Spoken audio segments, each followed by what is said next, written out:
Hi, I'm Michael Hilding with RCHS News, live from Narnia with this late-breaking news. We have just learned of the death of Aslan, King of Narnia. It appears the Queen of Narnia has invoked the blood right of Edmund, son of Adam, but Aslan took his place on the stone table. For those unfamiliar of this area, it has been reported that two sons of Adam and two daughters of Eve, as unbelievable as it sounds, have walked through a wardrobe into Narnia to fulfill the prophecy. Their names are Peter, Edmund, Susan, and Lucy. But on their way to meet Aslan, Edmund had betrayed them, and this is the reason why the Queen of Narnia invoked the blood right of Edmund. That brings us to this morning, as Peter and the true Narnians are going up against a more powerful and stronger army of the Queen and her evil beast. Earlier, we obtained personal interviews with key players of this unfolding drama. Okay, and we're here today with Morgren. And Morgren, what is your position in Narnia? I serve Her Majesty as Chief of Secret Police.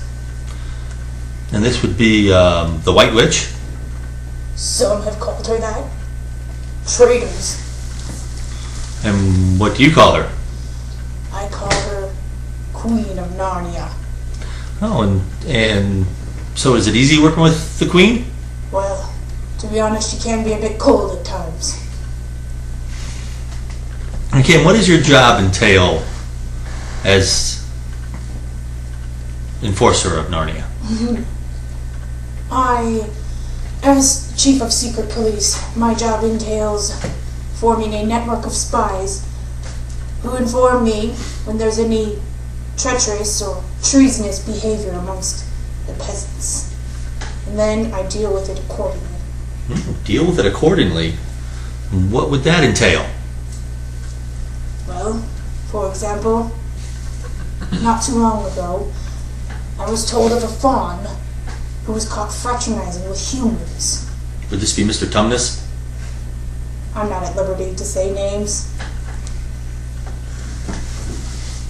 Anyway, this said faun, whoever he may be, I went to his cave and I smashed everything. I took him and I locked him in the cellar in the Queen's castle. What happened to him after that? You'll have to ask her. Okay, does one of your jobs also entail keeping prisoners from escaping? Like Yes. Edmund? That is a part of it. Are you worried about Edmund's escape now that he's rejoined his brother and sisters? Oh, why would I be worried? They're a bunch of children, an army of peasants, led by children.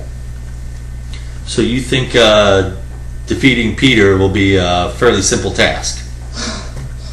He's what, 10, 11? Has he even gone through puberty?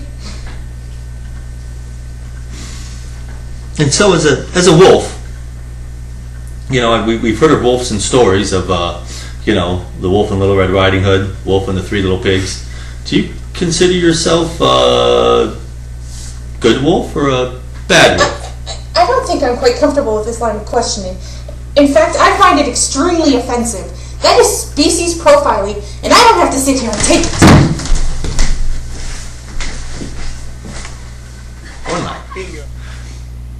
Okay, we're here with the Queen of Narnia. So how would you characterize your reign? I rule with an iron fist. I control everything and everyone. And anyone who dares to challenge me is turned to stone. Ooh. Well, you know, there are some who claim you're not the rightful ruler. How would you respond to these claims? That's the witch!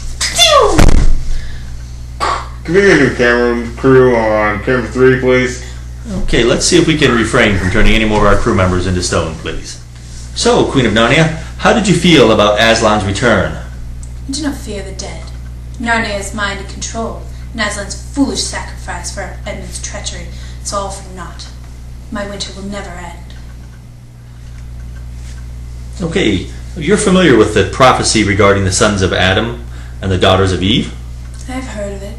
I find it nonsense. Well, it's nonsense. How does that fit in with your demanding the blood right with Edmund? I found it to be an effective means of crushing spirits and not a way of lending credence to this foolish prophecy. And in the end, Aslan's death did more for crushing spirits than the death of one small boy ever could. Does the defeat of Aslan change your battle plans? It only makes it easier. These foolish children cannot stand against me. I am, after all, Queen of Narnia.